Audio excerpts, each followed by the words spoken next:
Minister nsanyuse nnyo okulaba minisita w'abavubuka. Nange nsanyuse nnyo okuba nti oze mu musomo olwaleero. Nsemberera ddala wano engeri gy'oli minisita ne flag ebeerewo. Nsanyuse nnyo okulaba nti oze mu convention y'omulundi guno ate n'otabiteekamu byabufuzi.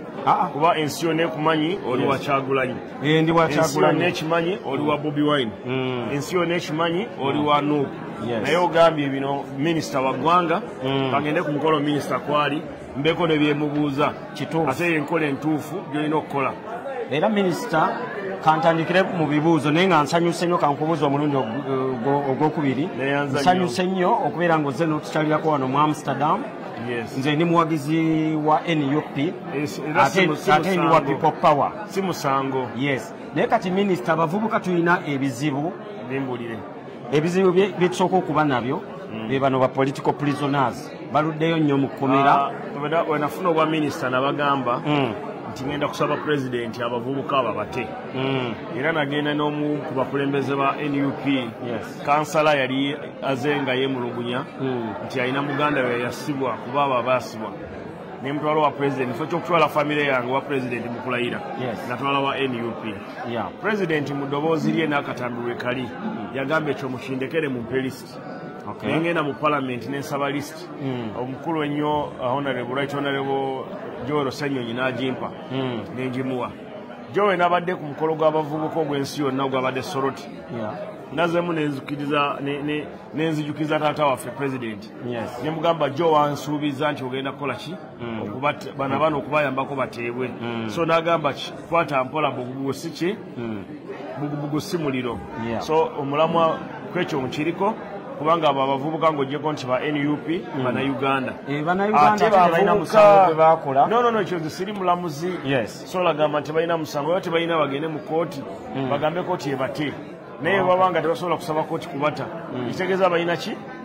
balina omusango. So tukwate empola naye nga tugenda kubajjayo era pulezidenti ajja kubayambako okulaba nti bateebwa betaaye. Kati minisita ekitegeeza bano abavubuka be baakwata ebbanga libadde ddene abamu babakwata naddala emyaka ng'ebiri emabega emyaka 3 ate abalala just babadde beekalakaasa bwekalakaasa peaceful protest. Bano ab'ennaku zino ababeekalakaasa bonna basinga bonna baateebwa kujjako omuntu omu oba babiri be basanga nga balinamu okakwate n'okufuna sente z'abagwira nga bagwira babawa sente bakuma omuliro ng'ekigendera bavudde mu kyokulwanyisa enguzi. Bino bya intelligence nze sikola mu intelligence services naye bagamba nti balina obukakafu obulaga nti abamu bafunye sente z'abagwira okutabangula eggwanga okuva kuguli omulamu gw'okulwanyisa enguzi kubanga okulwanyisa enguzi nange nali ndwanyisa enguzi nawe wali olwanyisa enguzi ogwo si musango kubanga okukozesa sente z'omuwi w'omusolo bulungi kintu kikulu nnyo ng'ate ziri transparent ate nga temuzibye kyekisinga obukulu. So ogamba nti omuntu yabbye sente za gavumenti ddembe lyokulwana okulaba nti sente za gavumenti tezikola ki tezibbibwa. Naye oba ng'oyita mu kulwana okwo ng'ogenda oyagala kusuula gavumenti ya pulezidenti then awo mbeera sikwatagana naawe. Otegedde minisita engeri ekyandeese wano nga si bya bufuzi era ebyobufuzi nze jasi ndi muwagizi wa Kyagulanyi kati kanjogere ku bintu ebirala. Kati minisita gw'ogenda tuyamba otya nga ffe abavubuka ababeera mu diaspora? Ekisooka nasabye pulezidenti era naye mwennyini yali yakiraba nti ababeera mu diaspora beetaagayo desiki oba emmeeza ewuliriza ebizibu byabwe abo ab'omu diaspora. Era emmeeza eyo n'agiteekawo gye tuyita State House Diaspora Desk ng'ekulembera ono omwami ono mwennyini ono. Kati balina programu ey'okuyambako abantu ababeera mu diaspora babadde bababba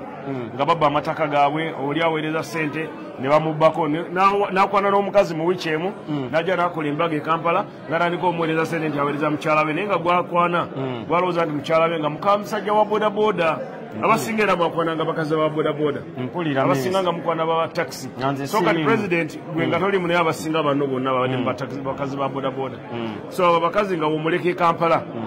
n'omuweereza ssente ng'azikwata n'azidivatinga. Pulezidenti n'agamba bano abaana bakola nnyo babeera mu muzira babeera mu mpewo sente zaabwe balekerawo okubabba. So tutekewo desk kati desk gye yateekawo ekulemberwa ono omwami n'omulala bamuyita Bagonza Muhammad Haji.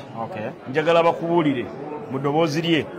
kiki desike yaabwe egenda kuvunaanyizibwa ki kansokemalirize naawe ajja tunnyonnyoledda so kati kiki kati bagenda tuyambako ku bino eby'ettaka bagenda bayamba eby'amataka n'okulaba nti mu kifo ky'okukwata ssente ne tugamba nti ssente tuziwa abagwira Munnayuganda batandikewo bufactory ng'obwo bw'emmwanyi wano mu Netherland naye nga kabannayuganda tuweereze emmwanyi wano bannayuganda ba Ricky bazikube bagende baziguze bu restaurant wano oba mukole ne bu restaurant kubanga ekikopo ky'emmwanyi ekya kofi kya euro 4 naye omulimi w'emmwanyi mu kiro mu kiro emu muvamu ebikopo bya kofi ebikopo 10 nga buli kimu kya euro 4 emirundi 10 kitegeeza ekikopo kiro y'emmwanyi emu evaamu euro ebikumi meka 4 naye nga te omulimi w'emmwanyi e Kampala bamugulako emmwanyi ku euro meka ku euro 3 gwe mutolo gumu euro 2 n'obutundu 7 so kati twagala value chain ey'emmwanyi ekolebwa okuva ku mulimi Munnayuganda agiexportize Munnayuganda agenda ogitunda mu bana abazungu nga Munnayuganda naye ng'awangalirawa Minisita, ekibuzo kyange ekira kyennina nga n'abavubuka abalala nja kuteekako ku live nabo bakubuza ebibuuzo byabwe. Ekibuzo ekira kyennina tulina obuzibu bw'endagamuntu ne passport ate twawulidde nti endagamuntu mugenda gikyusa kati nga ffe abali e Bulaaya mugenda tuyamba mutya? Kati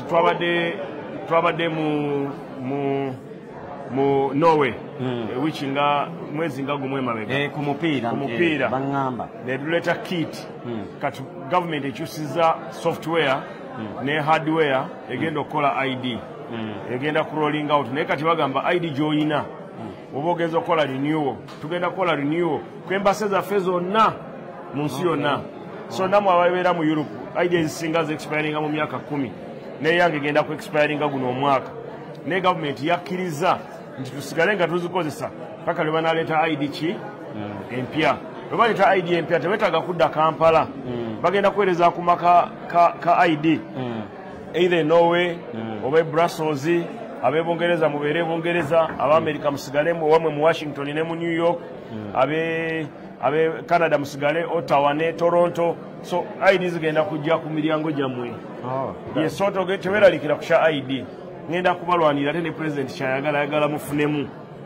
mwanguyirwe kuba tojja kugula ttaka nga tolina ID. Kati minisita ekibuzo kyange ekirala kubanga kati oli minisita tokyali Balama oli promota Saabavulu ndi Saabavulu mu Christmas mu nnaku enkulu kuba nina okukola omanyi oluusi neerabira nenkuyita Saabavulu nina okukola mwami Ricky nina okukola Rasta nina okukola kati ekirala kyembadde nkubuuza minisita tulina obuzibu bw'okufuna visa abamu okuddayo e Uganda ng'ate olwedde twazaalibwa eri lwatifu ate muba mutusasuza ebyo nabyo kati tugenda kubigonjoola Munnayuganda abadde asasula $5 5 oba euro 5 naye kakati bakukkiriza okukola dual citizenship nti osobola okubeera Munnayuganda ate n'obeera muki mu Dutch so ambassador wano waffe wa wano black omuzungu yali mu Dutch n'agamba nze okubeera mu Dutch mbivuddeko kati ndi muki Munnayuganda ne bamuwa obwa ambassador naye kati naye mbadde njogera naye ne mugamba kati olwo dual citizenship ddayo e Kampala ogambe nti oli Munnayuganda naye ate ne wano mu Holland oli muki oli mu Dutch so ebyo byonna bibaddewo nga tewaliwo dual citizenship naye abeewandisiza abaidyo tebafuna bizibu ebyo kujjako abagamba nti nze Ricky ndi mu Dutch naye ng'ate oli Munnayuganda ndi mu Dutch naye era ndi muwagizi wa Kyagulanyi wakoowa ennaku saagala kakwate konna ku Uganda kuba embeera mugimanye embeera oluusi gye muteekawo embeera si mbi ate embeera yalongokamu wano ndabye omusajja mumuyita Niko omuzungu ng'aleekaana omuntu ati omu edda mwabeeranga bangi nga muleekaana naye kati abadde omu Niko nga yalwanirira abalala naye ate nga ne byalwana bya bulimba nze sibeerangako musirikale ate sibeerangako mu gavumenti nze bampadde obwa minisita nga n'emyaka 45 so nze njagala nnyo Uganda eyawamu era kye kyandeese wano ne ŋŋamba oba wa NUP ambuuze byayagala mpulira era bangi nnyo abagenda okubuuza ebibuuzo kansubire ntiza n'enkya ojja kuba okyaliwo n'enkya nja kubiddamu tujja kufuna bwe tutuula obulungi ne basobole okuba nga bakubuuza ebibuuzo waliwo n'ekibuuzo ekyakyembadde nyawo okubuuza minisita naye kankijjukire oba oyagala kumbuuza nti Robert Kyagulanyi Honorable omwagala kyembadde njagala okubuuza kiri nti kati 2026 ajja siganye kiri nti jajja kino njagala munkwate bulungi 2026 singa President Museveni agamba ntajja tulina standby generator yaani oyo Mozkene Rugaba muna Uganda akoleredde nnyo eggwanga ng'akoledde amagye ga Uganda ng'akoze ng'alwaniridde eggye lya Uganda ng'ateeseewo empisa mu magye ga Uganda nga musajja mukozi nga musajja mulungi nga mutima gwa ggwanga ng'akkiririza mu Ricky nedda kati ekiriwo kiri kimu nze gwe mpagira ye Mozkene Rugaba kati gwe Ricky obanga owagira pengepenge leeta pengepenge naye yeesimbewo nze ndi muwagizi wa Kyagulanyi ekyo lwaki muleete naye yeesimbewo tubakuba akalulu kati akalulu ka numbers leta Kyagulanyi by the way mugenda ne mulowooza nti mwagala nnyo Kyagulanyi okusinga nze Robert Kyagulanyi abadde mukwano gwange emyaka mingi nga tonafuuka minisita nga sinafuuka minisita ng'era tanakola na NUP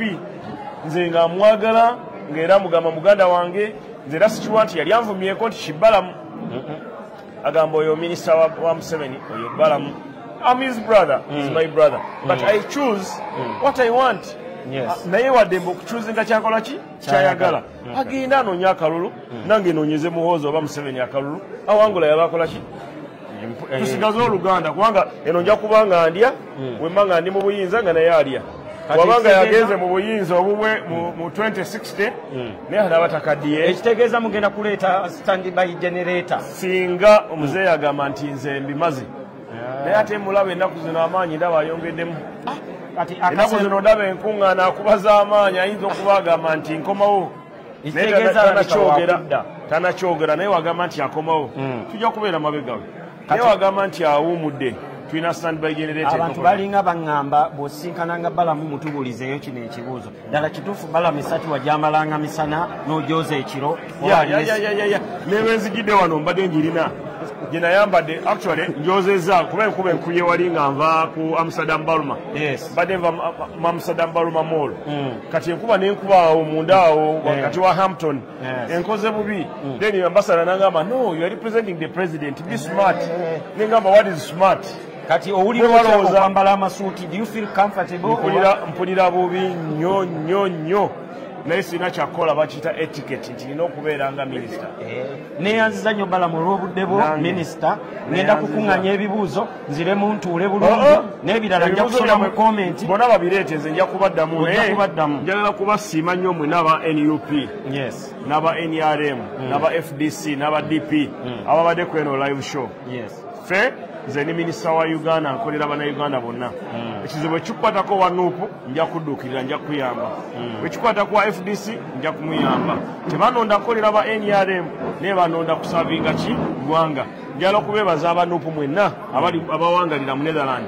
okugaana okwegatta ku Nico olwaleero mu mwekalakasa kati mwekalakasa kiki mwekalakasa ki nze ndeese bubaka ate tuze kukola bintu bya bizinesi sinze sinagenda kuona mu kali akatale ke muitani red light district sinagenda kuona mu district ya Kataala ngenda kuba nazekola nali kututteyo naye pengepenga nsange yankube ndeka kale tweyazza nnyo balala kati